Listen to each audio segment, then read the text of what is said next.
if you had to summarize it for me very quickly, what would you say? So I don't walk in sounding like a complete idiot. Yeah, so CKB here thinks that the Christian nationalist societies or nation is going to be one that is going to be antithetical to like the well-being of No, the. I never said that. I never said that. Okay, sorry. Never said that. Okay, just to steelman myself, Mhm. I was arguing with the earlier guest. Where I started down this road was, can we find an example of a theist, an ethno-nationalist theist state, where you would agree that if that state was overturned in favor of a secular state, it would at least be a step in the right direction. Yeah, well, that guy was kind of dense. Wait, hang We're not on. holding his... That's an interesting question. Can I make sure I get this right? Mhm. You're asking if there was an ethno-nationalist theist state and it moved to a secular state, non-Christian, not Christian, and I was using Afghanistan as the example. What about Japan? Right. That was a theist state. It was at one time. I think Japanese. Well, I'm not sure what their primary. I think they're primarily atheists now.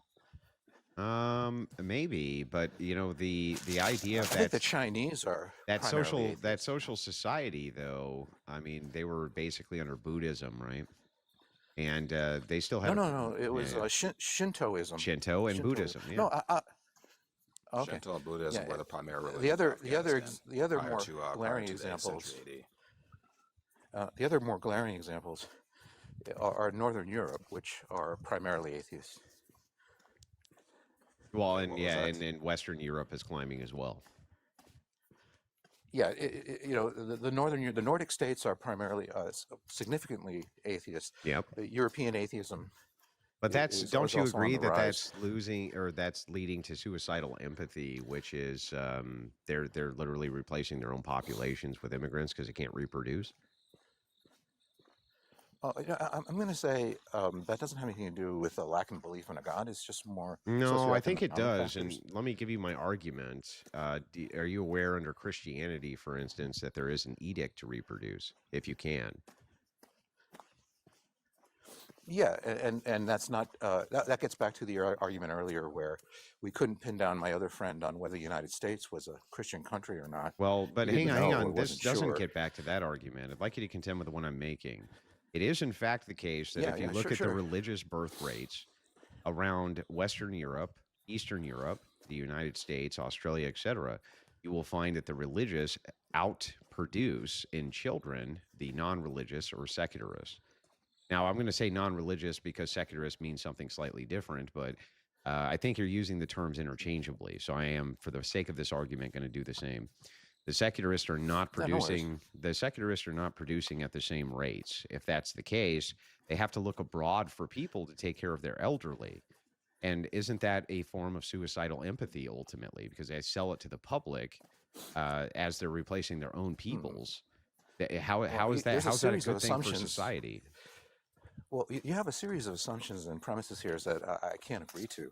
Which ones? First of all, I'm going to have to say that ideas of birth rates are going to be multicausal. Causes are going to be multifarious. I agree, but don't you think causal links are going to be? Sorry, go ahead. No. And religious views. Thank you. And religious views are going to be at the bottom of the list in all cases, as I think most practicing theists do not give much consideration to their practices in reproduction with regard to their religious here's the thing, ideas. though. Do you agree with me that some causal or correlates are much stronger than others for causes? Oh no, undoubtedly. Yeah, so if we had a core, you've made a series. If I could assumptions. Demonstrate this without an assumption, but with strong correlates, the strongest correlate that we can find between reproduction and secularism and non-religious is almost uniformly the same always. They just produce more. And when asked why they have more children, they point to the fact that they have an edict to do so. How can you have a stronger correlate than that? Hang on, stop. Let me ask the question. No need for any F words here. What could possibly be a stronger correlate than that? What? Yeah. I don't know where you're getting that from. Can you produce the paper? Yeah, you can find this from Pew study. Sure, you can find this from Pew Research. But let me go over the birth rate distinctions between the two. No, let no, me not make a well. Look, suggestion don't to you. pivot. If I can give you the data, No, can I I'm change going your to stay mind? right on the point, and I would really love for you to stay calm and let me talk. Wait, CKB, let's get this study or this reference first, and then Yeah. see what Jefferson said. Well, no, I would just ask this one question. Is it possible that in asking for a survey, a person might give a false answer? Sure, Or but an that answer would they think is be true, yeah, but you can doesn't really reflect Mhm. their actual motives? Yes, okay. So here's the studies on this. Here's the key findings for the global correlation. Worldwide positive correlation exists between the frequency of potential worship attendance and the number of offspring. You can confirm this with Pew Research. The fertility gap in fertility rates between more religious and less religious individuals has widened in recent years. We know this because we've been studying some of these groups for over 30 plus years. U.S., the religiously unaffiliated have a lower average fertility rate of 1.8 children compared to 2.2 children for the religious, which is, by the way, you have to reproduce yourself and your wife just to even, keep the species going, right? You can find these various studies. I'll give you the actual sources if you'd like to look at it. You can look at the world religious populations. This is a global study which was done January 11th, 2024. Yeah, but this I'm going to have to caution you. This does nothing to prove your point. How does it not? Yeah, so the study is focusing on one issue, but the study doesn't address the various other issues that may also be It does. Factoring into Yeah, number give me of an children. issue and we'll see if they compensate for that issue. What issue would you say? Let's say education. Yeah, so the I'm going to speculate that the more educated people are, the fewer children are going to have. well, wait a second. That's actually true. I'm also going to hang on. I'm also going to One speculate point at a time. that there. One point at a time. I'm With also going to speculate education, that you the are higher correct. economic, You're not going to let me. socioeconomic status. You're not going to do one Well, point I'm at also a going time. to speculate. You're just going to filibuster. All right, go ahead. Go ahead. Yeah, so let's do one point No, at a go time. ahead. Go ahead. It is true on educational metrics. This can be true, but here's the compensation. When women It can be or it is. Can be. There is a correlate there, but here's why it's a weaker correlate. Oh, okay. I'm going to tell you why it's a Why weaker. is it? If you would shut up, I'll tell you. So the reason it's a weaker It's your correlate preference. is when women defer their childbearing years for university, right? They end up with a lower birth rate. And secularists are the ones who really punch for education. That's a point in my favor, not in yours. And so the years which women would normally be reproducing, they're spending in college. So their Are you saying you average prefer stop, women bro, not to go to stop. Let me college? finish. Wait. Let me Yeah, finish. let him. Come on. So the average age that they're getting married out of the university has actually is up to 32, 34, 36. And that brings the average for marriage in the United States to 30. And so just by the average, they actually bring the average to 30. They raise it from the religious who are generally getting married at about 25, 26. So that's a point in my favor, not in yours. And this is all occurring in a majority Christian population. Yes. Self-identified anyway. Well, then, there we go. Nominally Christian. Then well, that we're wouldn't back be to nominal. who's a real Christian again. That wouldn't be nominal. We're back to who's a real Christian. Oh, Well, who's okay. a real Well, atheist? Then we're back to who's a real Christian. Who's a real atheist? But then again, that's just a no true Scotsman But then fallacy. again, you're going to say, but then again, well, that's your point though, not mine. It's not. I'm When not you making a raise no it, true it's your Scotsman point. fallacy. Well, you just, I pointed out that all this is occurring in a vastly majority Christian population. Yes. Right, this low birth rate of yours. Yes. Right? And then your next move was to say, well, nominally Christian population. No, I didn't which say. implies I didn't say that's nominal. Your move. I didn't say nominal. Yeah, You said but that's what nominal. you said. No, Come I on, said bro. it's in majoritarian Christian nations. That's what you said. That's the only that you reason said, the well, that's birth what rate they is as high say. as it is. That would be the correlate there. Well, but my friend, what nominally, how many, what percentage of Americans are Christian? Somewhere around 60% who self-identify. If you were to say that, I think you're on the low side. I think you're on the low side there. if you, well, hang on. If you are to identify people who actually go to church services, we can look again to Pew. I would assume that you would agree that at least Christians should. Hang on, can you let me at least ask a question, dude? Is it the case? Calm down. Fruits of the spirit. Is it the case? Yeah, fruit, and you're delivering the fruits of the flesh, and is that why you're panting so hard? But anyway, the point here is come on, that was a good joke. It was a good joke. Oh, I've already explained that. Yeah, but, yeah. So the point here being though is that okay. you can well, associate. okay, dude, you have to let me finish, bro. What I'm saying to you is super important. Really quickly, CK, You have to, stop at some interrupting. point, if we're going to look at what is Christian, you're going to have to say things like church services, how much they attended, things like this. That would be positive correlates in my direction, though, meaning the more religious you are, the more your birth rates tend to go up, meaning the more serious you're taking the religion.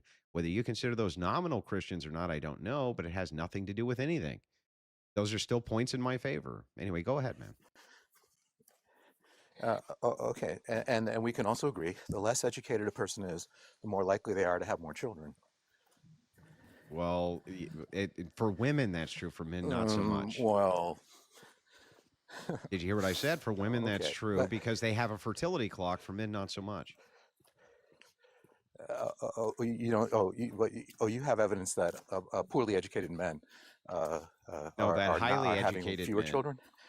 Highly educated men are still having children. No, highly educated men, if they're Christians, you have still evidence are for having that? a lot of children. Yes, I have evidence for it. I If just they're gave it to Christian? you. No. You just read some very broad numbers off a Pew study that don't account for multi-causation, and you're making all Give me the kinds of cause crazy and let's assumptions. see if we can compensate for it. Okay, so we already agree that more educated a person is, fewer children are likely to have, at least among women. Does this mean? Yeah, that's fine. We'll take the majority of the population. And the people who actually they're not have the majority children, of the population. It's 51 to 49. Yeah, that's called a majority. That would be men who are the 51, dude.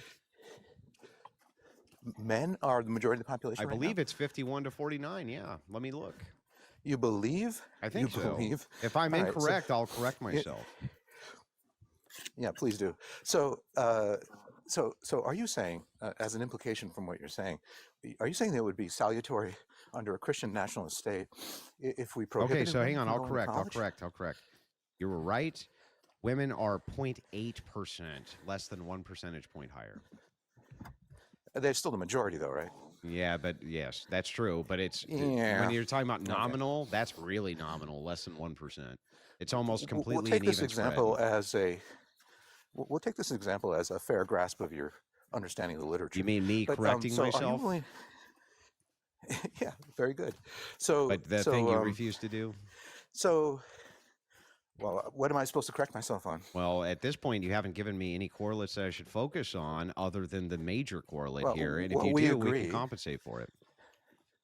Well, we agree that as education increases, birth rates go down. We're going to agree on that, right? For women, for one reason. What is the reason? Well, you said they delay child rearing for going to college. Mm-hmm. But they have that's families kind later. Of silly because we know the vast majority of women don't go to college. We know that. But also, wait. Out of men and women, which ones do you think go to college way more, dude? Oh, women do. But women still, do exactly. So, and so that differs as compared to men. But within their own cohort, the vast majority do not go to college. Correct? Let's find out. And the vast majority are Christian. Let's make sure. I'm going to be right again. So, okay, but hang on. Keep in mind. Hang on. This is really funny. This is the case. You are. Keep in mind. I've never thought about this. Hang on. I'm just making sure. All we're doing is fact checking. So and I'm walking around the mountains. This guy has Google. It's 45% of women who go to college, dude. Okay, so the majority do not. Yeah, but again, you're talking about and for the majority, why are they? That's 10%. That's quite a significant majority. Really, 45% is 10%. I didn't know that. That's what it would mean for a majority. I'm pretty confident that's that 45% would be majority. That would be 6% and not 10%. No, stay calm. Yeah, stay calm, bro. I don't know why you're laughing. Is it out of embarrassment? Is it out of embarrassment? I don't know. They haven't embarrassed me yet. But I mean, keep in mind, guys, this is something I've never thought about and have never researched, and I'm more right than he is almost every time. Wait, this just sounds like that amazing. Can you address the argument, CKB? Yeah, please. Yeah. So let's take the next. So we agree that you think that women going to college is causing, even though we know the majority of women do not go to college, is causing low birth rates. Yeah, but when you say the majority, even though we know the majority, You mean almost half the population? 55%. Almost half the population. No, less than half. Less than almost half, right? Which apparently you didn't know a moment ago. No, You I had just to wanted to educate make sure yourself. that I was clear on the numbers. And I'm glad I was able. Was I being deceptive, or was I being clarifying? I was just clarifying things for you, so I wasn't deceptive. You're doing what you're doing what people do on the Dunning-Kruger spectrum. You make claims with confidence, without knowing if they're true. Wait a second. How do I make a claim when I say I'm not sure if this is accurate, but I'll check right now?